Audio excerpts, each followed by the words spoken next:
sombong. Ini bukan masalah sombong. Cuma saya nak beritahu, inilah kitaran hidup dunia. Inilah putaran dunia.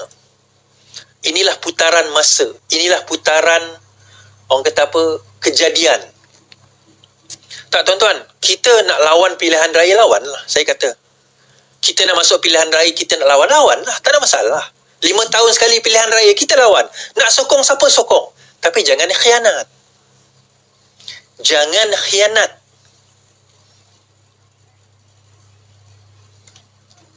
Apa jadi orang yang guna pintu belakang ni sekarang, tuan-tuan? Cukup jumlah satu demi satu keadaan mereka semakin teruk sekarang ini. Kita tengok.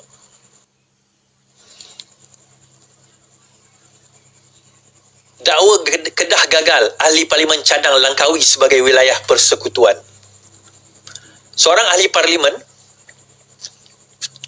sekejap saya betulkan sikit.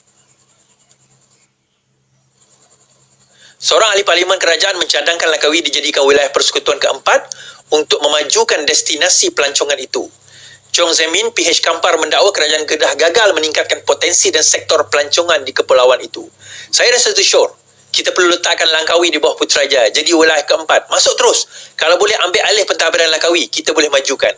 Sampai hari ini, kerajaan negeri tiada cara untuk nak menaikkan sektor pelancongan di Langkawi. Ini betul-betul memalukan, kata beliau. Ketika ini Kuala Lumpur, Labuan dan Putrajaya diistas sebagai wilayah persekutuan yang diuruskan oleh kerajaan pusat.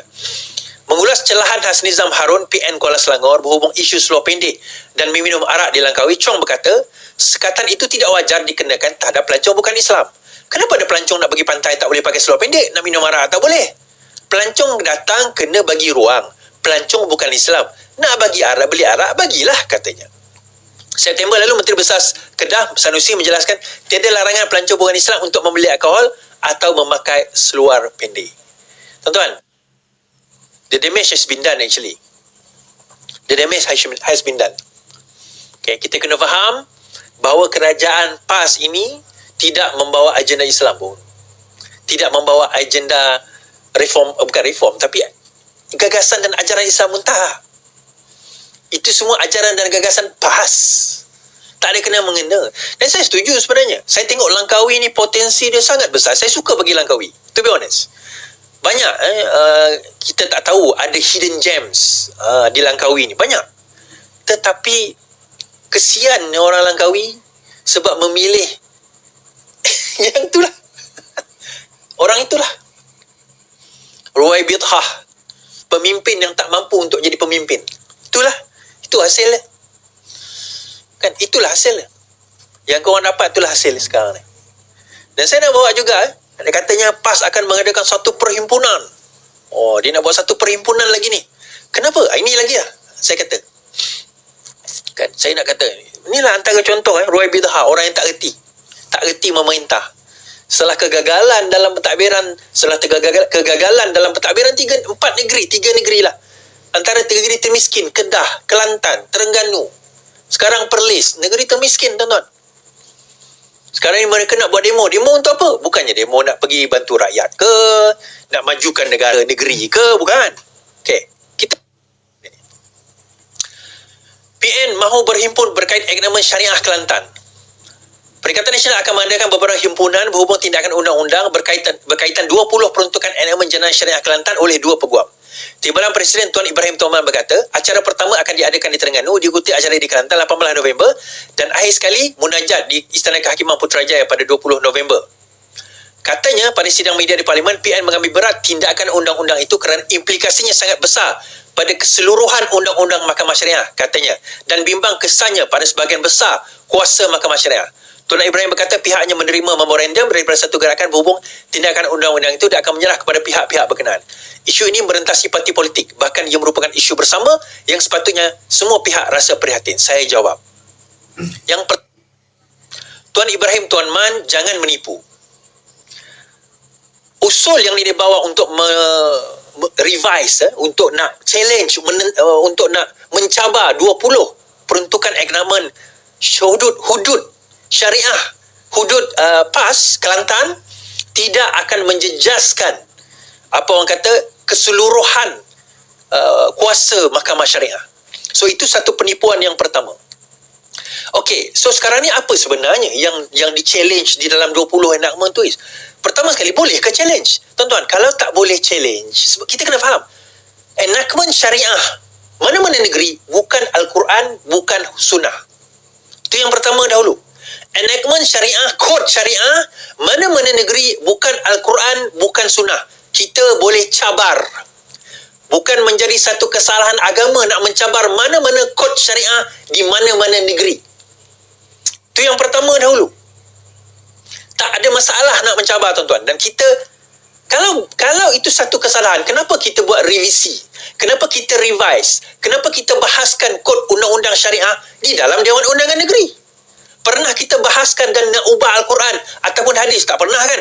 Tetapi undang-undang syariah setiap kali ada, apa orang kata, ada persidangan, akan ada perbincangan, akan ada revision. Adakah itu menyalahi undang-undang? So, bahagian mana yang dicabar oleh dua peguam tersebut? Yang dicabar mana-mana pertindihan kuasa di antara mahkamah syariah dan juga mahkamah sivil. Itu yang mereka cabar. Nak bawa ke mahkamah, minta mahkamah jelaskan, adakah ini bercanggah atau tidak bercanggah? Adakah ini ultra vires, melampaui kuasa yang diberikan atau tidak? Bagi saya, itu akademia dan wajib untuk kita nak bahaskan. Kita dah belajar di antara, apa orang kata, encroaching power, kuasa yang bertindan di antara mahkamah syariah dan mahkamah sivil ni bertahun-tahun lamanya. Debate akademia ini memang berlangsung. Dan mengatakan nak buat perhimpunan, siap buat solat hajat. Seolah-olah dia nak cabar Al-Quran dan Sunnah, seolah-olah macam tu. Which is not. Apa yang PAS patut buat sekarang ni, jelaskanlah. Pergi ke mahkamah. Kenapa cabaran itu tidak betul? Kalau sekiranya cabaran itu tidak betul, lawan dekat mahkamah. Dan kenapa Tuan Ibrahim Tuan Man tak berani nak bahaskan satu persatu poin tersebut? Saya dah lihat ada perkara itu sebenarnya bukan bidang dan juga di bawah di bawah bidang kuasa mahkamah syariah, tetapi diletakkan di dalam hudud Kelantan. Dan antara yang membahaskan perkara ini sewaktu dia masih menjadi ahli PAS, Dewan Ulama Muda PAS, adalah Ustaz Wanji Wan Hussein. Ustaz Wanji pernah membahaskan enactment hudud PAS dan mempersoalkan beberapa kod ataupun enactment hudud yang bagi dia bercanggah dengan Al-Quran, bercanggah dengan hadis dan bercanggah dengan kaedah usul fiqh sendiri. Beliau pernah berbahas dan bercanggah menyanggah enactment tersebut. Dan itu perkara biasa. Tapi bila dia nak bawa perhimpunan seolah-olah ini macam menentang Al-Quran, menentang hadis, itu satu benda yang sangat besar. Dan bagi saya ini satu perkara yang sangat tidak wajar sebenarnya. Dan saya harap jangan luluskanlah, sebab ini akan menimbulkan keresahan di kalangan mereka-mereka yang jahil, yang tak faham undang-undang. Oh, ada golongan kerajaan ni nak menentang Al-Quran ni, kerajaan ni nak menentang hadis ni. Bukan kerajaan nak menentang hadis, tak kena mengena, tak ada kena mengena. Bidang kuasa mahkamah syariah terletak pada Akta 355. Telah menetapkan berapa hukuman yang boleh diberikan, berapa penjara yang boleh dikenakan, berapa sebatan yang boleh dikenakan. Itu bidang dia. Tetapi bila mahkamah syariah di satu-satu negeri melepasi bidang kuasa tersebut, maka dia boleh dipersoalkan, boleh nak dibahaskan, boleh nak dilawan, dan itu tidak bercanggah dengan Al-Quran, itu tidak bercanggah dengan hadis, itu tidak bercanggah dengan Islam. Dan mereka cuba mengelirukan kita. Saya tahu benda ni. Dia tahu. Tuan Ibrahim Tuan Man pun tahu. Tetapi dia menggunakan isu ini konon-kononnya untuk nak main sentimen agama, tuan-tuan. Saya risau sebenarnya golongan-golongan yang bodoh yang ada di dalam PAS dan juga yang menyokong PAS akan percaya kepada perkara ini. Saya risau. Itu yang saya risaukan. Dia akan percaya kepada perkara ini. Dan ini yang akan mendatangkan kehancuran kepada negara kita nanti. Semalam juga, tuan-tuan, apabila isu berkenaan dengan gambar Datuk Seri Anwar Ibrahim belakang Israel kan, PAS, bukan PAS, parti PAS, PAS wartawan Harakah telah ditarik. So, PAS